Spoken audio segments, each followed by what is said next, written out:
Welcome back to my channel, viewers and subscribers. Hope everybody is doing great today and enjoying their day today. If it's your first time here, feel free to give this video a like, click the subscribe button and that bell just so you don't miss any updates on my new videos. So guys, I am back with a new update on the curfew measures in Jamaica, as well as a few changes to the entertainment industry, which is very interesting. Now, this is just a summary of the new curfew measures. The new COVID containment measures, this include 50-person limit for churches changed. They will be allowed up to 70% of capacity. Theaters and cinemas will be allowed to open with up to 70% capacity. For driving, vehicles should carry no more than the number registered to carry. The new curfew hours effective on July the 1st, 2021, from Mondays to Saturdays, it is 11 p.m. to 5 a.m. and on Sundays, it is 6 p.m. to 5 a.m. Now, there were some changes done to the entertainment industry as well to facilitate opening up the entertainment industry and the events industry more. And I believe what was mentioned is that there will be an allowance of 100 persons for private events, and for larger scale events they will need to retrieve some sort of license from the ministry that controls entertainment and so forth. And I believe they also mentioned that certain locations will be facilitated completely free under the government of Jamaica. But here's the entire video, and this will basically give you guys the full summary and the full insight of what you guys need about the new curfew updates and the new measures under the entertainment industry. Give this video a like, subscribe, and here's the full video. Madam Speaker, I will now inform of the changes in the measures which will go into effect in two stages. So effective Thursday, June 24th, 2021, we will modify the existing order to phase in new measures for places of worship and cinemas. We will modify the restriction on the number of persons allowed to be physically present for worship services from the current limit of 50 persons to a capacity-based limit depending on the size of the designated area for worship. And when I say designated area, every church would have their worship hall. That is what would be considered your designated area. It wouldn't include vestry and pastor's office. And the maximum number of persons physically present, allowed to be present, will be determined as 70% of the capacity, which is calculated based on one person for every 40 square feet of the designated worship area. So, in effect, there is a 1 to 40, which allows for the social distancing calculation. And that will give you your total capacity, and we are saying you can use up to 70% of that total capacity. So we have moved from a strict numbers limit of 50, and we've now moved it based upon capacity. Of course, all the existing protocols, for example, the temperature checks, the sanitization, and mask wearing must continue to be observed as it has been described in previous orders, including gatherings in the churchyard and other measures that were outlined. I also take this opportunity to commend the leadership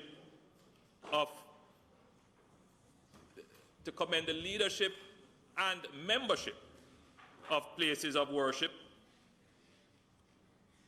on being committed to observing the measures and encouraging others to do so.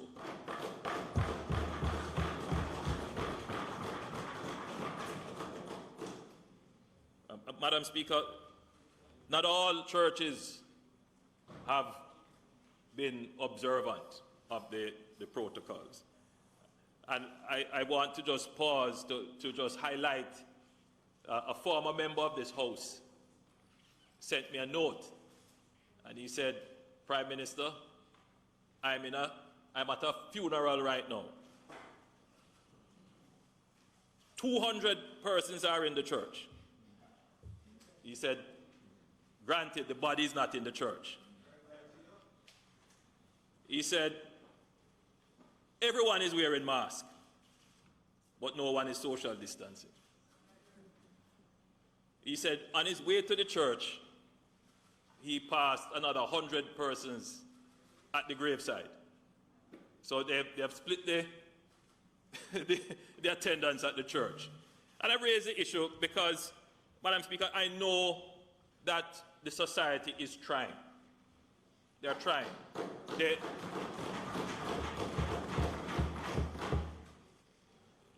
respect the order regarding the body in the church. They respect the order regarding the wearing of masks. The most difficult one for most people would be the social distancing. And just spatially trying to determine, how far should I be from you and still maintain social interaction. That has been the greatest challenge. And then the other challenge is the number restrictions, because people feel excluded when it comes to saying only 50 persons can be in the church. So why you are so special, you can be in the church and I can't. And Madam Speaker, as a society, as we learn to deal with this pandemic, these socio-cultural idiosyncrasies that we have, we will have to get over them. We will have to come to grips with what we need to do as a society to survive. These, something was said in our cabinet meeting last night. It was very profound, that it is unusual for a government to every 2 weeks to be coming to the country, to Parliament, or in a press conference to give ordinances as to how people should live their lives. After a while, people will become very frustrated with that. It is not the nature of our democracy.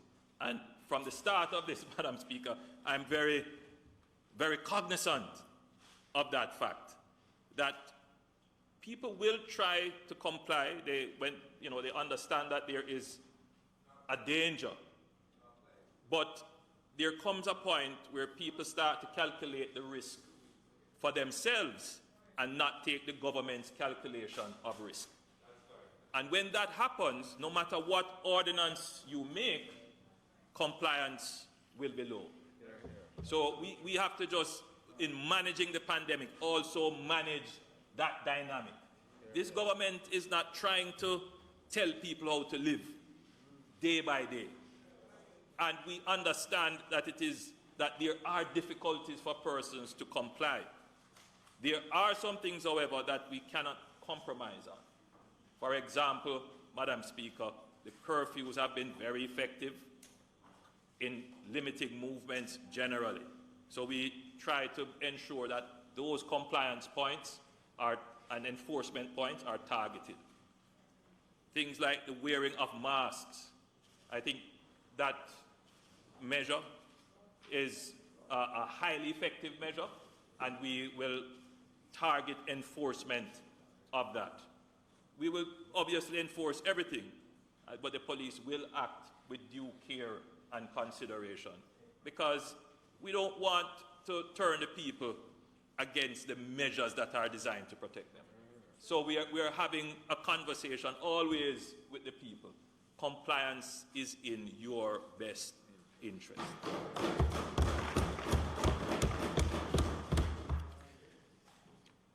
So, Madam Speaker, indoor theatres and cinemas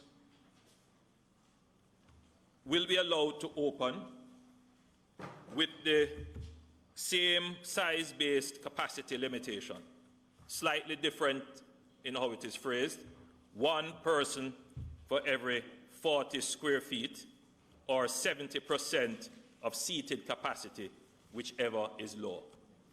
So, Madam Speaker, theatres and cinemas usually have fixed seating capacity. So you would go by your seating capacity and take 70% of that. Of course, there are other established protocols about allowing households to sit together, spacing between persons, hand sanitization when entering, all those other protocols which are in the RMA we would advise the theatre operators and the cinema operators to follow those protocols.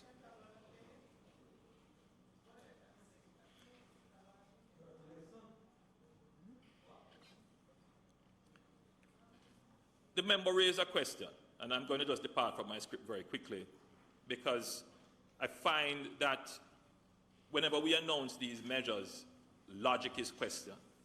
So someone will say, but you allow me to travel on a bus, you allow me to travel on a plane, right side by side and no social distance. And for a long time I wrestled with this. Is the government being inconsistent? Are the public health measures, the clinical measures suggested, are they inconsistent? They may appear inconsistent on the face of it. But if you go back to the graph which shows us having 700 beds, think of it this way. What activity would you allow to go on without restriction to take up those 700 beds? So just think about it. And I invite every Jamaican to think about it. There's no riskless activity. But if it is that you had to control activity, which activities would you control, right, or allow to happen to take up those 700 beds? And that's it. Transportation, it has to happen. But it's almost non-discretionary. But if we had to control something, then these are the things that you would want to control. So that's the logic behind it. It's not inconsistent. It is well thought out.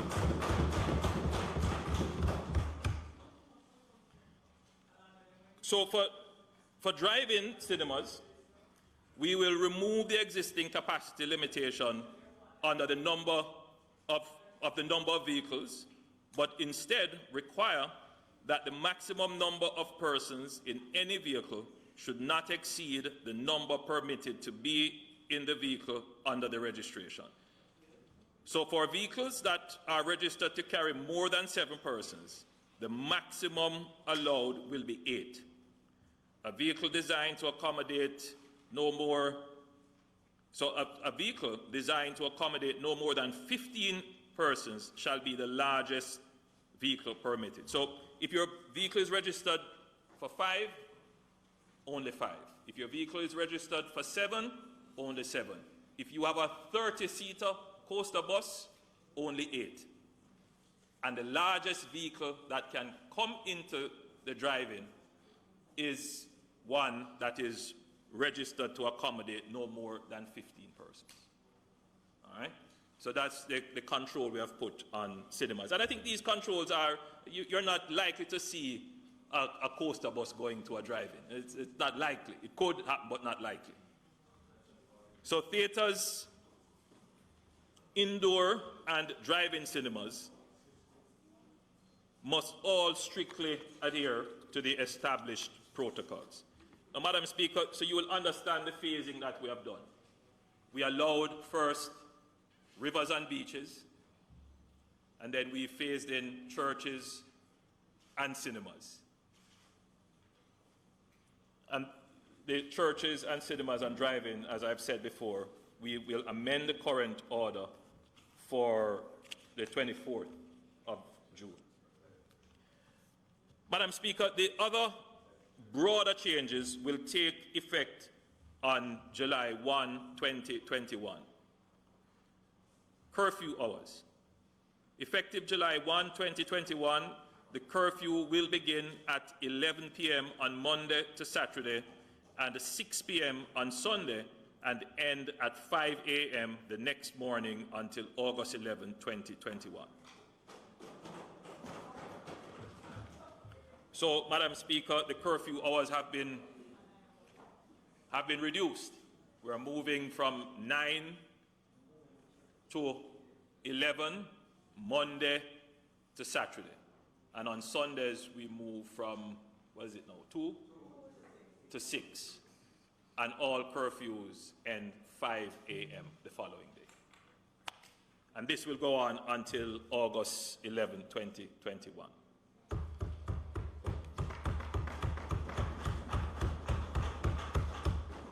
We believe, Madam Speaker, that this will allow almost full return in terms of business capacity to the quick service industries, and it will start the phasing in of entertainment. The entertainment sector, Madam Speaker, will have to kind of reset. They have reset. I'm seeing pictures circulating more and more of breakfast parties, right, Minister Mackenzie? In my own constituency, I'm seeing it, the day parties. But what I do note is that most of them try to observe the curfew hours. However, Madam Speaker, I must here point out that we have seen some very tragic occurrences at some of these, I hate to say, they're illegal parties, where we have seen off-duty policemen killed, off-duty soldiers being killed, and regular civilians in attendance being killed. Those deaths could have been avoided if persons kept within the recommended hours. And we have to, as a society, reflect and look at ourselves. We have to look at ourselves. So, Madam Speaker, I'll now move to the control entry protocols. The existing protocols, including the requirement for all travelers to present a negative COVID-19 test conducted within 3 days of travel, remains in place, as does the requirement to self-quarantine for 14 days after arrivals for persons who are not fully vaccinated. So we are not lifting the quarantine rule of 14 days for persons who are not vaccinated. If you travel to Jamaica and you are not fully vaccinated, you must quarantine for 14 days. For fully vaccinated persons, which means that the person would have received both doses of a 2-dose vaccine or a single dose of a 1-dose vaccine, and at least 2 weeks have elapsed since receiving the last dose, the quarantine period will remain at 8 days. However, for fully vaccinated persons, they now have the option, as of July 1, of taking an approved PCR test, and upon presentation of negative results, they can be released from the quarantine order. So, essentially, you come into Jamaica and you would be permitted to get your PCR test. Once you're fully vaccinated, you would present that in traveling to Jamaica. Once your test comes back negative, you are released from quarantine. Makes sense. Madam Speaker, this is to recognize the lower risk posed by persons who are fully vaccinated. And note, lower risk, not no risk. I must caution, however, that while the risk is reduced, there is still a risk that fully vaccinated persons may be carriers of the virus and be able to transmit it to non-vaccinated persons. Maintaining this quarantine is particularly important so that we can control spread of variant strains that may be acquired from travel. We therefore strongly encourage everyone, including those who are fully vaccinated, to continue to wear their masks. Madam Speaker, given continued concerns about more transmissible variants, the travel ban for South American countries, Brazil, Chile, Peru, Colombia, Argentina, and Paraguay, as well as for Trinidad and Tobago and India, is being extended until August 10, 2021. Of course, we will continue to reassess as circumstances warrant. Madam Speaker, there's stay at home for persons of specified age. The age limit for the stay at home measure remains at 60 until August 10, 2021. However, persons who are fully vaccinated have been exempted from this, and you will recall we announced that the last time. My personal advice is that although we are recrafting the measures to allow more places to be open and numbers increase for places of worship, you should be extremely cautious in choosing where you go and act responsibly. Let me again caution in terms of the increased mortality of the older persons. In the age group below 10, 3 deaths, 0.3% of all deaths, case fatality of 0.1%. 10 to 19, 7 deaths. Percentage of deaths in that cohort, 0.7%. Case fatality, 2%. Sorry, 0.2%. 20 to 29%, 20 to 29 age group, forgive me, 7 deaths. And the percentage of deaths would be 0.7%, and the case fatality rate is 0.1%.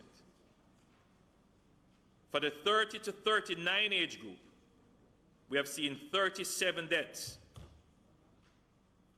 This is 3.6% of deaths, and the case fatality is 0.4%. So, in the 30 to 39 age group, it's not very high, but it is still to be considered for caution. In the 40 to 49 age group, my age group, that's your age group too, Lisa.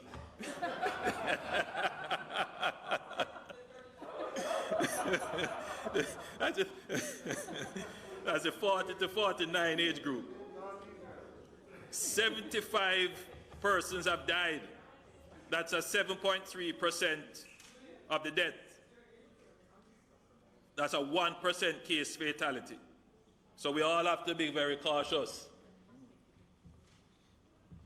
In the 50 to 59 age group, 127 persons have died. That's 12.3% of deaths, and this is a case fatality rate of 1.8%. Now the 60 to 69, which is where we start what we call the elder shielding measures of encouraging those persons in those age groups to stay at home, meaning stay away from certain kinds of activities and certain kinds of exposure. Protect yourself by reducing public exposure. In that age group, 233 persons have died. That's 22% of deaths, 22.5% of deaths, or a case fatality rate of 5%. That's high. So we're not making these recommendations because, you know, there is some prejudice against your age. It is meant to reduce your exposure and to reduce the possibility of a fatal event if you are infected. And you can see that the case fatality rate almost triples as you move to the age group 90 and above to 19%.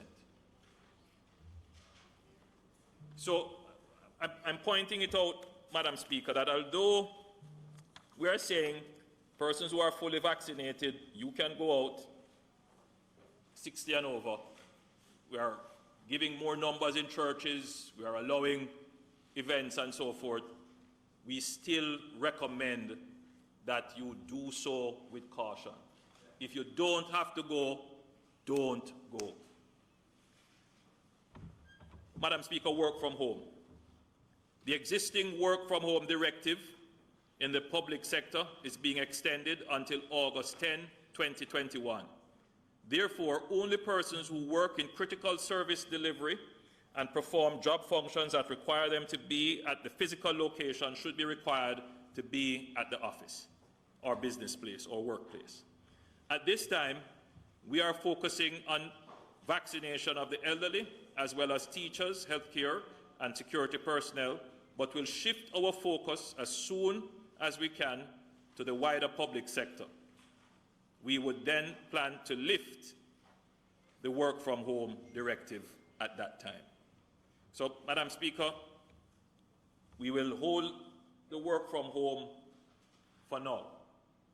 But as soon as we have enough vaccines and we have completed the public health workers, the 60 and over, we have completed the soldiers and the police and the other non-civilian groups, then we will turn our attention to the critical service workers in the public sector, those who are the front-facing workers, the cashiers and the inspectors who have to work in the field and so forth. We'll make sure we get those persons vaccinated, and then once we've done that, then we can lift the work from home. And it is important that it is calibrated because, Madam Speaker, our plan is also to return to school in September. So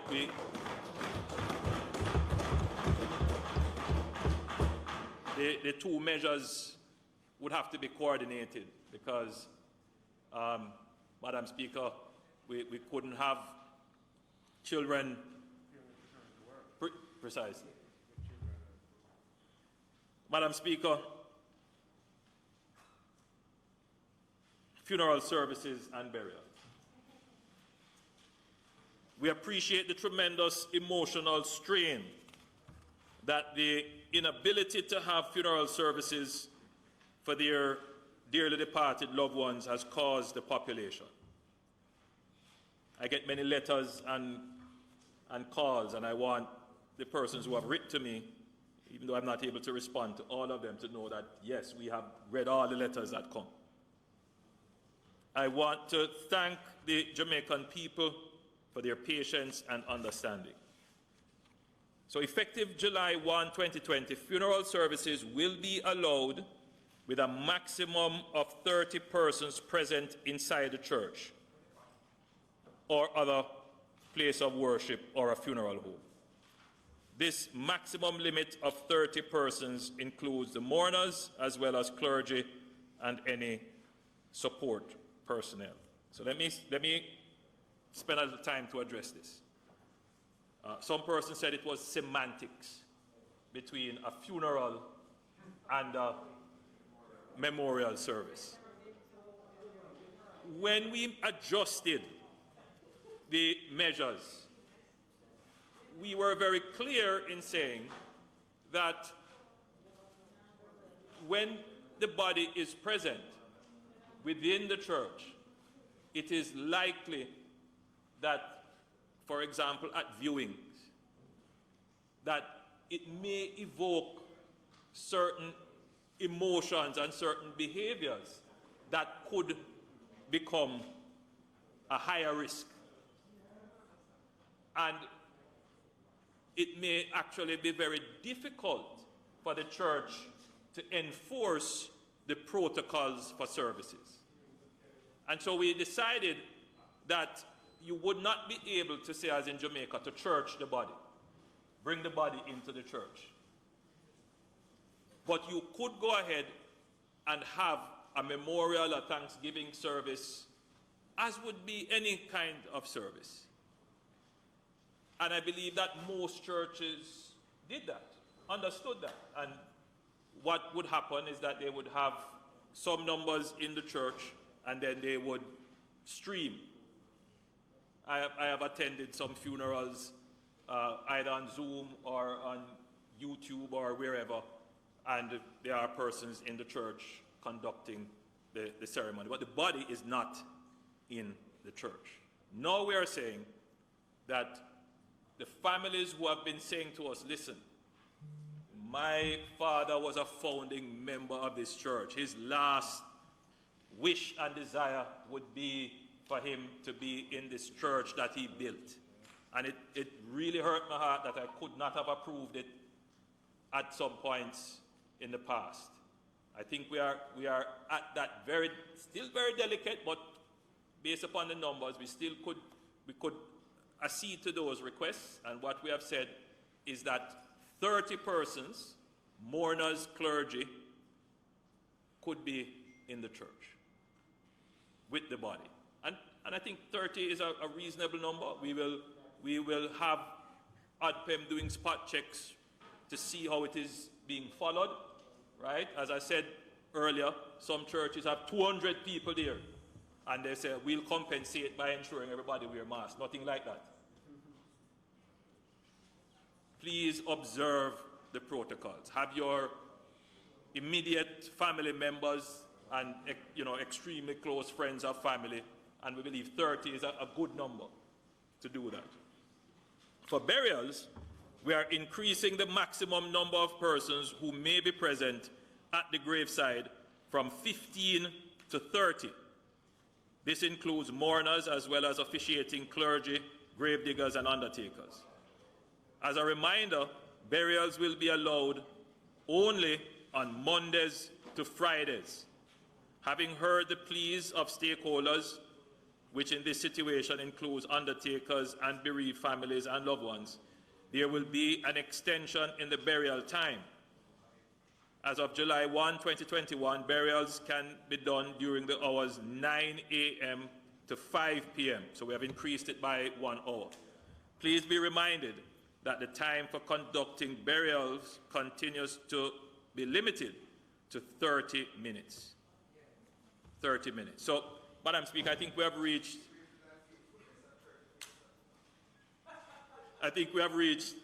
there a fairly good compromise. The public should understand that we have to be cautious, and we are gradually releasing the restrictions. So we will observe this over the coming weeks and see how it is working, and then we will make further adjustments as advised. For markets and vending in public arcades and public transportation centres, operating hours will continue to be from 6 a.m. to 7 p.m. on Mondays through Saturdays. Markets remain closed on Sundays. Beaches, rivers, zoos, water parks and attractions. Beaches, rivers, zoos, water parks and attractions will be open from 6 a.m. to 6 p.m. on Mondays to Saturday, and from 6 a.m. to 5 p.m. on Sunday, given the change in curfew hours. Parks, gyms, and bars are subject to the existing restrictions and protocols and must close 1 hour before the start of curfew. Amusement arcades. Madam Speaker, these arcades, which cater for young persons, have been closed, and a decision has been taken to allow them to reopen under protocols to ensure safety of the patrons. So persons who operate these amusement arcades, they should get a copy of the DRMA, make contact with ADPEM, and go through the protocols for their reopening. Events and entertainment. Madam Speaker, I now turn to the new measures relating to events and entertainment more generally, other than theatres and cinemas, which I had addressed earlier. In crafting the approach to events and entertainment, we have paid careful attention to reducing and mitigating the risk on the one hand, while optimizing the social and economic benefits of a phased resumption on the other. The Ministry of Health and Wellness, the Ministry of Local Government and Rural Development, and the Ministry of Culture, Gender, Entertainment and Sport, working with industry practitioners, have developed the protocols to facilitate this. At this stage, we are contemplating 2 categories of events. One, small events, that is to say, events with no more than 100 persons in total, including organizers and support personnel, and 2, large events, meaning events over 100 persons. Small events will generally include outdoor concerts, outdoor parties, round robins, festivals, community events, corporate mixers, handing over and groundbreaking ceremonies, and other events of this nature. The organizers of small events will be allowed to make applications for permits as they would normally do through their local authorities, and will work with them to ensure that the protocols are in place for a safe event.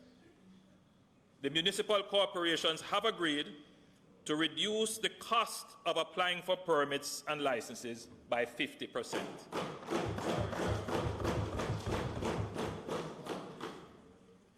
A small event outdoors, as I've said before, could be up to 100 persons.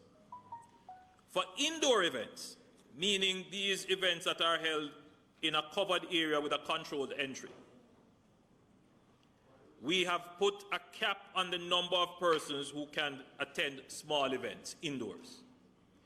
This is determined as 60% of the usable square footage, not including bathrooms and kitchens, divided by 40 square feet, which is the social distancing provision, or 100 persons, whichever is low. So let me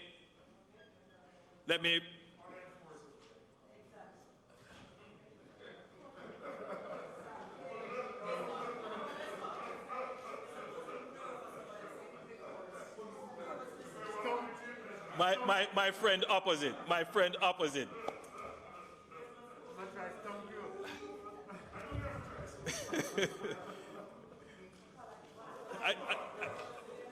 You have raised the dilemma, because, Madam Speaker, we don't have the capacity to walk around with tape measure to go to every bar, every nightclub.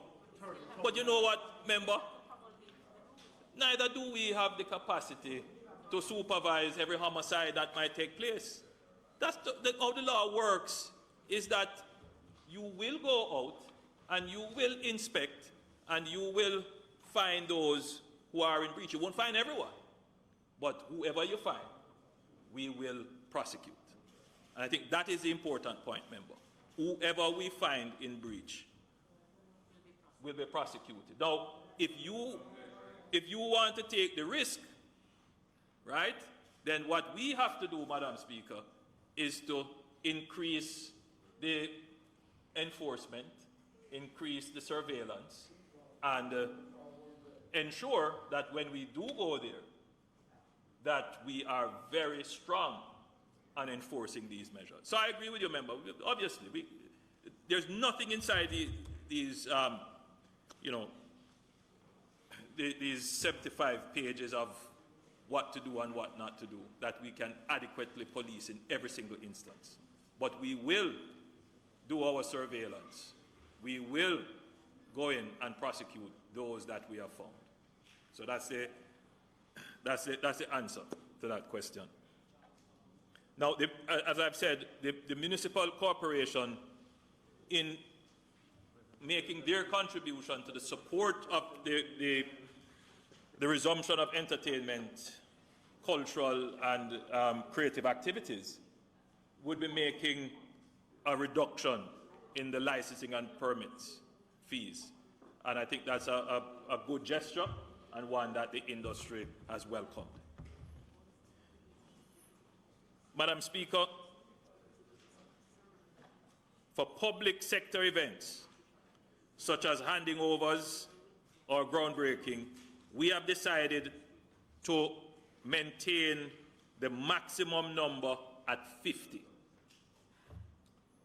So even though the general rule would be 100 for small events, for the public sector, for any event that we are keeping, just out of caution, we will go to 50. Right now we are at 30, we will go to 50. So whatever we can do to slow the spread or not contribute to it, government should lead by example. So government is at 50. Now, the organizers of large events will go through an additional layer of approval. Organizers of the large events must first send an application to the Ministry of Culture, Gender, Entertainment and Sports. The ministry will review the application to see that it meets the requirements. When the ministry is satisfied, it will forward the application to ODPEM, that is under the Ministry of Local Government and Rural Development. The ODPEM will consult with the Ministry of Health and Wellness, the Municipal Corporation, the police, fire, and so forth, all the relevant authorities. And when they are satisfied that the application for the event to be held at the specified place and time has met the threshold and the standards, then it will be approved. Large events would include stage shows.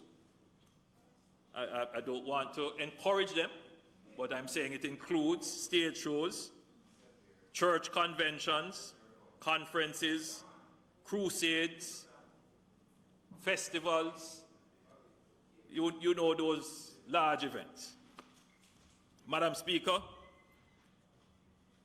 I want to be clear that the distinction between small and large is not based on the nature of the event, but on the maximum number of persons allowed to be present. For example, a wedding with less than 100 persons in total would be a small event. So that would just proceed in its normal course once you have met the capacity requirement and if you needed any permit or so to have any entertainment or so.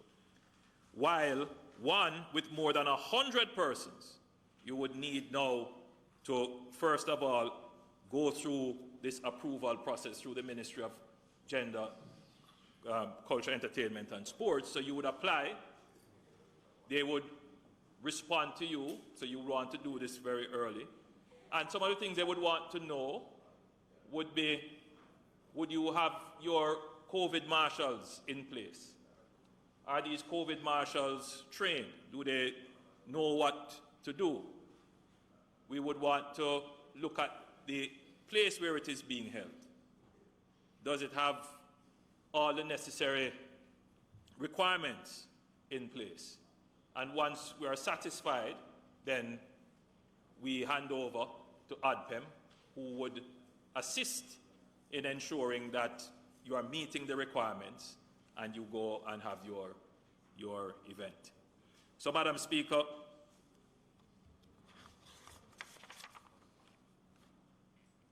the same applies to general and special meetings of companies, cooperative societies, friendly societies, or industrial or provident societies. On another important note is that the government will not mandate, as part of the protocols for approval of events, that persons attending be vaccinated or tested.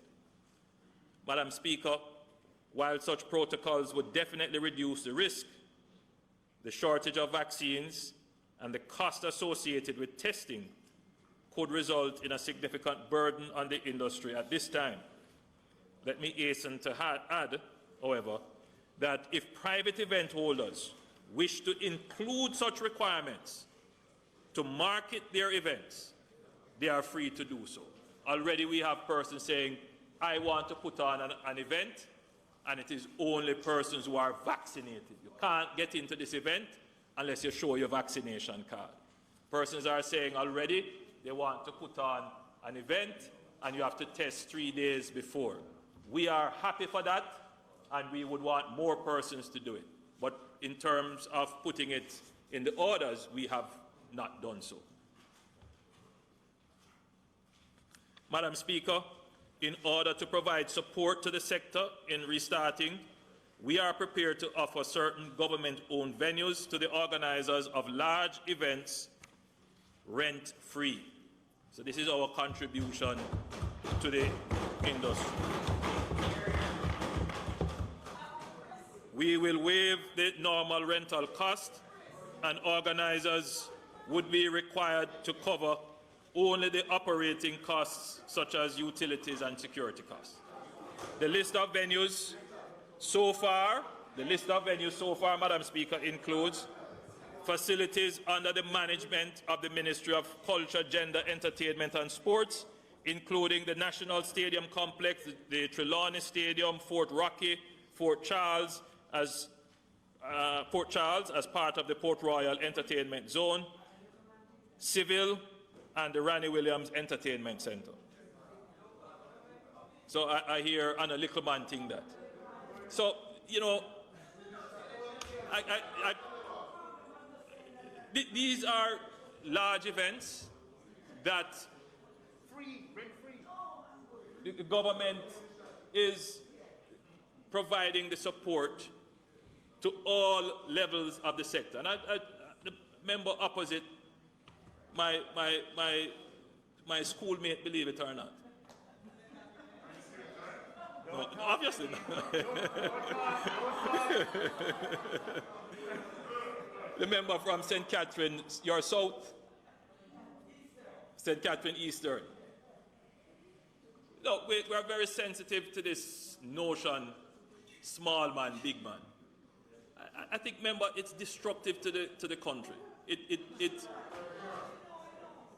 adds, you know, this government is very sensitive to that because we know the historical unequal endowments that we have had.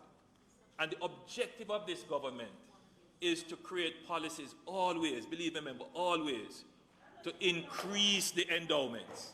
But it must never be, Madam Speaker, that what you do is make the big smaller in order to make the small bigger. That we must change that notion. With that notion, we must just believe me. We will move miles ahead when we say support the big man even more, right? But you must also make sure that whatever you do, the liquor man must get the full support and never be left behind, because we are all moving forward as one Jamaica. Yeah. Powerful together. Powerful together. Yeah. Prosperous together. Rise together. No man, let us not bother with this divide about little man and small man. No, big man and small. Let's not do that. Right? If it's one thing that this government has done, when you see what Minister Clark has done with the CARE program, amazing. 500,000 Jamaicans, all little man.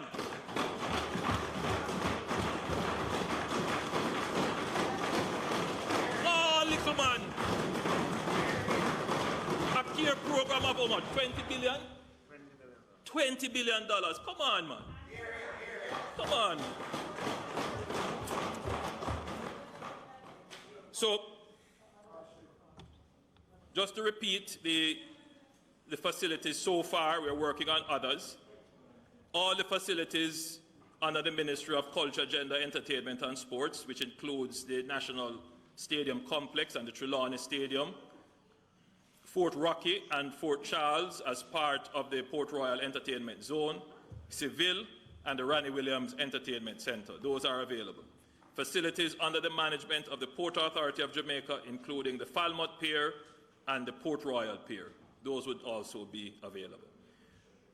We are also negotiating with the local authorities and private sector to see how we can further subsidize, or rather give further subsidies for the use of other venues across the country as a stimulus for the entertainment industry. Madam Speaker, the crisis in the entertainment sector created by the pandemic presents an opportunity to reset the industry. The entertainment, culture and creative industries represent a key part of our competitive advantage and are vital to our economic recovery and long-term growth prospects. The industry has the potential to emerge from this crisis stronger and better than before. We want the industry to achieve its full potential, but this potential is inhibited because a large sector of the industry is informal and unregulated. Entertainment is business, and we must begin to treat it as a legitimate economic enterprise. Madam Speaker, I had the opportunity over the weekend to meet with some representatives, not all, some representatives of the entertainment and creative sector. I believe the meetings were very fruitful meetings, and what is clear is that all the members are willing to work with the measures put forward by the government. They just want to be able to start. And whilst I wouldn't say that everyone is, committed to all the protocols, what I am clear on is that they all understand the risks involved. And we have said, Madam Speaker, and I think it should be said here as well, that if we see the numbers move, that we will immediately act.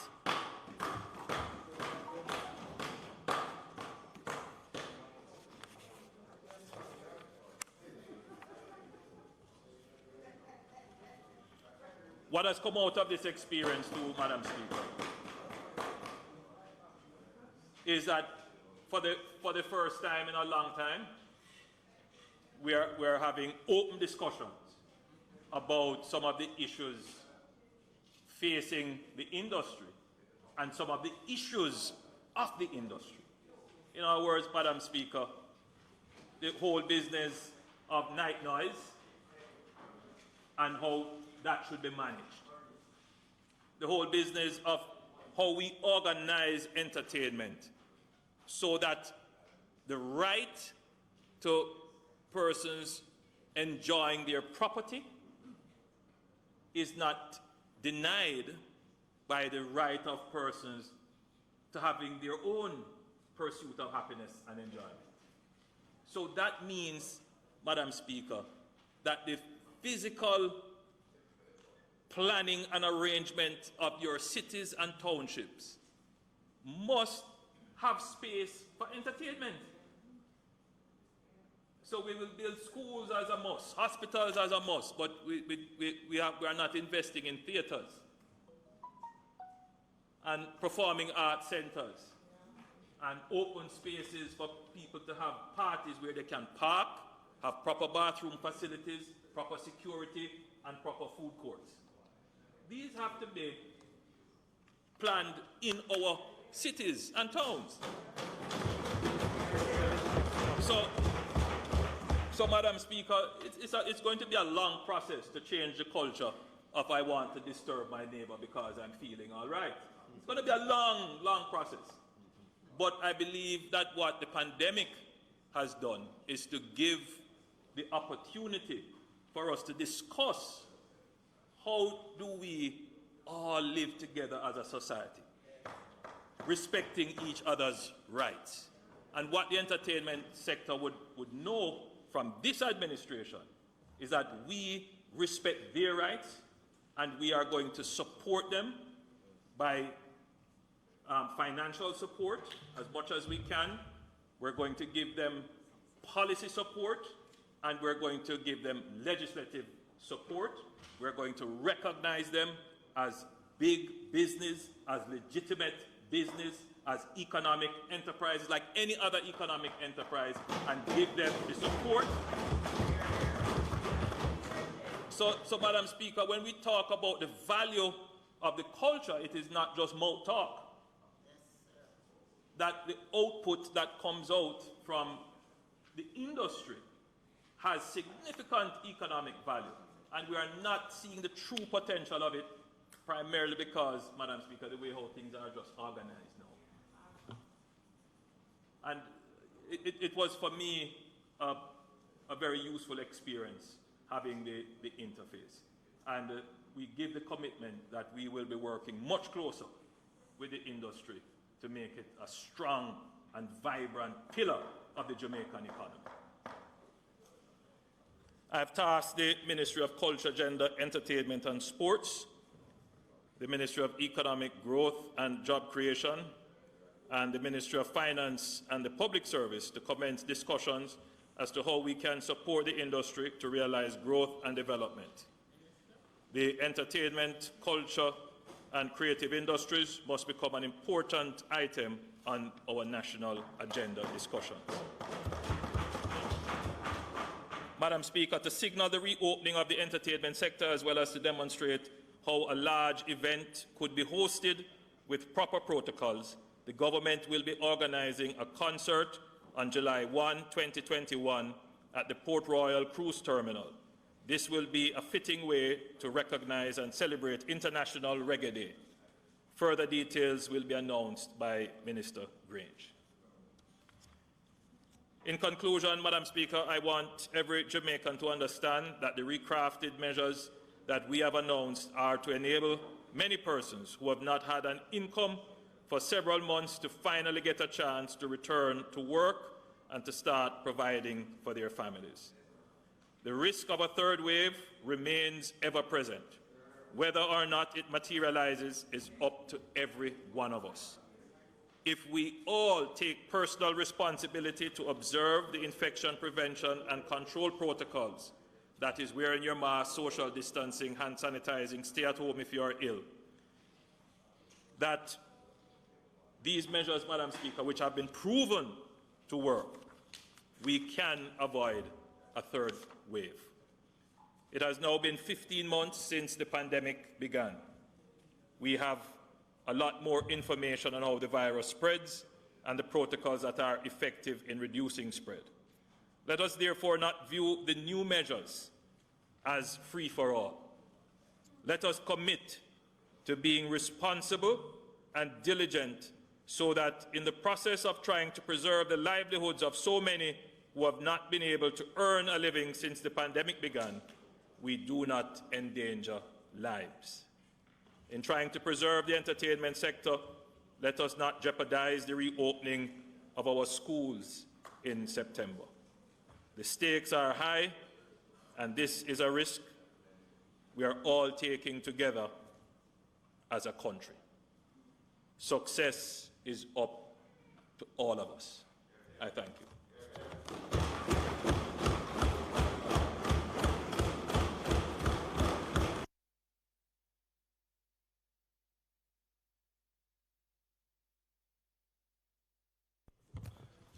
Madam Speaker.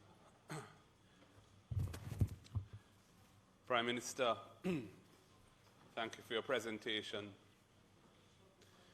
I think that many people will be relieved to see and hear some easing of some of the restrictions under which all of us have been living for a very long time now.